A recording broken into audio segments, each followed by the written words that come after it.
પહેલી વાત તો એ છે કે આ દેશની અંદર લગભગ 300 લોકસભા મતક્ષેત્રની અંદર કપાસનું વાવેતર થાય છે.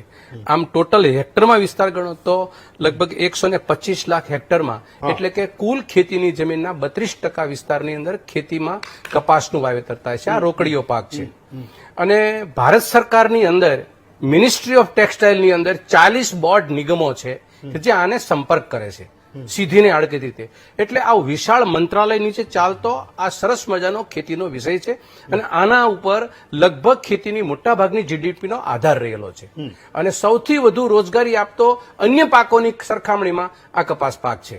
આ કપાસ પાકની ઓળખાણ છે કે કપાસ આપણા દેશને કેટલું રીતે હુંડિયામણ કમાઈને આપે છે એ વાતની.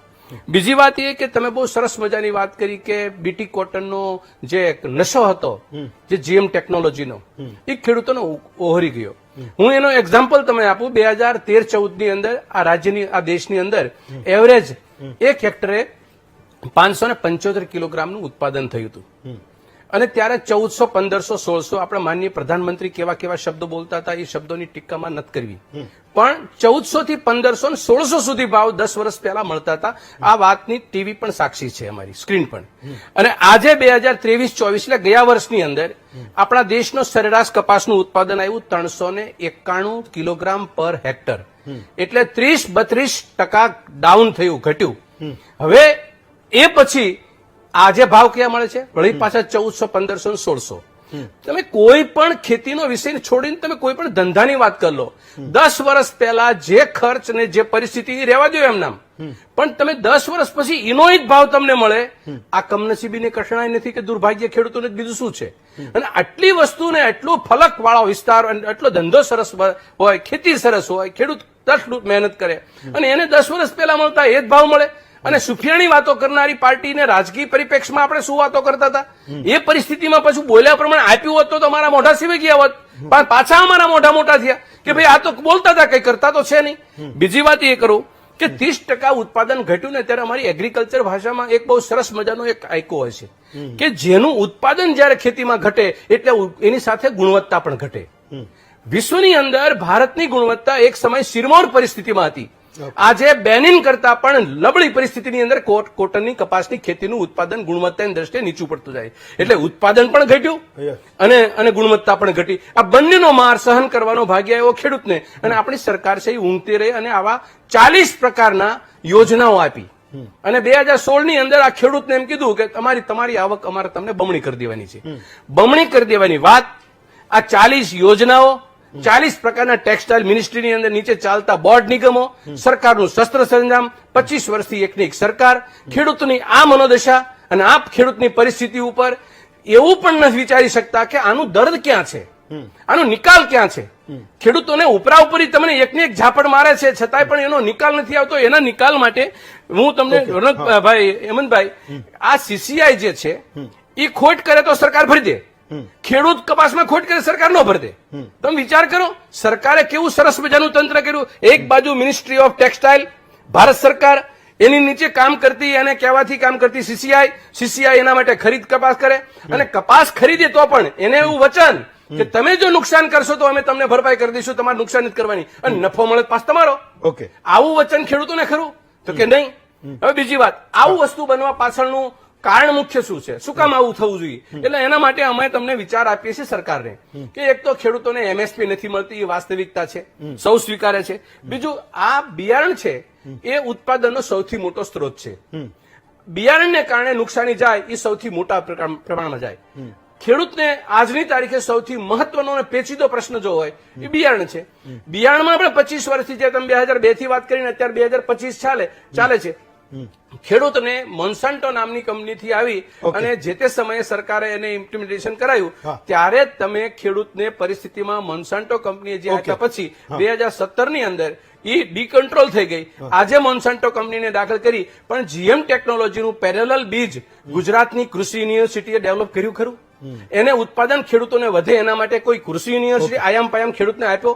આવી કોઈ પણ બાબતની અંદર ભાવ કંટ્રોલ કરવાનો કોઈ પણ સરકારે વાતો ઉપર વાત એ છે કે અહીંયા આગળ ખેડૂતોની દશા માટે ભેગા થયા છે, સીસીઆઈ માટે ભેગા નથી થયા. સીસીઆઈ ના નાટક તરકટ જે છે એ તો ગવર્મેન્ટ સાથેના ભાજપા સરકાર સાથેના શું છે એ એનો વિષય છે. મને અહીંયા મંચ ઉપરથી અનેક અનેક વખત 10 વર્ષમાં ભાજપાના આગેવાનો એવું કે માલ અને સપ્લાય, ડિમાન્ડ અને સપ્લાય, આના ઉપર રેશિયો ચાલતો હોય. એગ્રીકલ્ચર પ્રોડ્યુસનો ભાવ જયારે ન મળે તો એમ કે ઓવર સપ્લાય છે. અત્યારે એમ નહીં કીધું કે ઓવર સપ્લાય છે, અત્યારે બહારથી આવ્યો માલ એટલે અહીંયા આગળ નહીં. હું એમ કહું તમને 391 રૂપિયા એવરેજ કિલોગ્રામ ઉત્પાદન થાય છે, જેની અંદર ઉત્પાદન ઓછું છે. 15 વર્ષનું સૌથી ઓછું ઉત્પાદન આ વર્ષમાં થઈ રહ્યા છે અત્યારે. તો માલ કેવી રીતે તો પછી માલ જે છે એની ડિમાન્ડ રહેવી જોઈએ. તો 11% ડ્યુટી કાઢી શું કામ?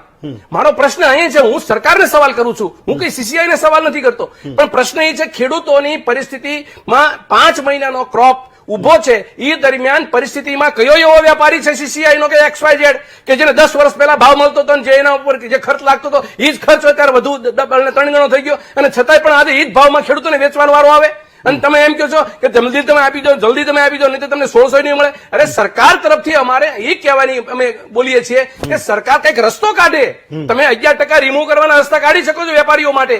તમારી 300 લાખ ગાંસડીની તમે જરૂરિયાત છે, 317 લાખ ગાંસડી આવતી હોય, એક્સપેક્ટ ફિગરમાં મારો આમ તેમ હોય કદાચ, પણ વસ્તુ એ છે કે તમારી પાસે અહીંયા દેશનો ખેડૂત તમારો અન્નદાતા 300 લોકસભાના મત વિસ્તારની અંદર આ ખેડૂત કપાસ પકવે છે, એક પણ ખૂણો બાકી નથી.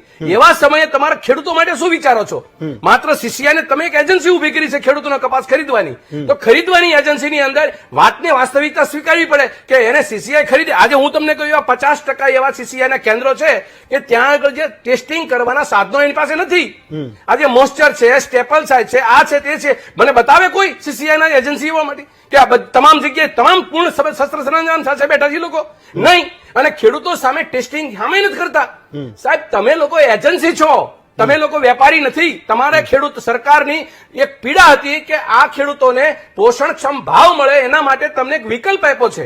અને ભાઈ એમ બોલ્યા કે કોઈ પણ ક્રોપના ભાવ અમે જાહેર કરી દઈશું વહેલા વાવણી સમયે. એક તો બતાવો કયો ક્રોપને જાહેર કર્યો? આજે મગફળી ક્યારે તમે ખરીદી? હમણાં તો કેટલી ખરીદી ક્યારે જાહેર કરી તમે? મગફળી જયારે ઘરમાં આવીને પલાળી દીધી ત્યારે તમે ખેડૂતોને કીધું કે તમારે 125 મણ લેવાની છે. વાત શું કરો છો તમે ખોટી બોલવાની વાતો? મારું કહેવાનું એ છે કે રણકભાઈ, હેમંતભાઈ, મુદ્દો એ છે કે જયારે 2002 ની અંદર આ મોન્સાન્ટો કંપની જયારે ભારતમાં પ્રવેશ કરી ત્યારે એ સમયથી લઈ આજે 20 વર્ષ પૂરા થશે. 23 વર્ષની અંદર ઉત્પાદન વધારવાને બદલે આ પરિસ્થિતિની અંદર ગુણવત્તા સુધરી.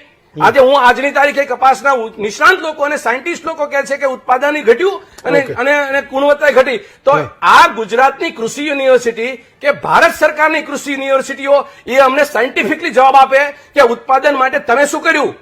આજે ગુજરાતની કૃષિ યુનિવર્સિટી કોઈ પણ સંશોધન ખેડૂતના ખેતર ઉપર તમે પહોંચાડો તો પહેલા એક મિનિટ કોઈ પણ સંશોધન તમે ઇનપુટ્સ, ચાહે ખાતર, ચાહે બિયારણ, ચાહે જંતુનાશક દવા, કોઈ પણ તમારે ખેડૂતના ખેતર ઉપર પહોંચાડવું હોય તો યુનિવર્સિટી, સરકારી યુનિવર્સિટી રેકગ્નાઇઝ કરે. આજે હું તમને કહું, દુઃખ સાથે કહેવાનું મન થાય, મોન્સાન્ટો કંપનીની GM ટેકનોલોજી ભારત સરકારે એવી રીતે ઇમ્પ્લિમેન્ટેશન કરી કે એક પણ કૃષિ યુનિવર્સિટી હોય રેકગ્નાઇઝ નથી કરાવી. અને આજે હું તમને કહું ગુજરાતની કૃષિ યુનિવર્સિટી 4 છે, મને એક પણ જગ્યાએ કોઈ સાયન્ટિસ્ટ બતાવે કે આ તમે કીધું રાશિના હાથે તો ખાનગી કંપનીઓ છે, ખાનગી કંપનીઓ તો દિવાળું ફૂકી દીધું ખેડૂતોનું. ખાનગી કંપનીઓ બિયારણ દર વખતે અમે ચર્ચા કરીએ છીએ, બિયારણ કેટલા નિષ્ફળ જાય છે. અને કાયદા શું છે બિયારણના? 3 મહિના 2 મહિના 3 મહિના અંદર આપે છૂટી જાય ફટક.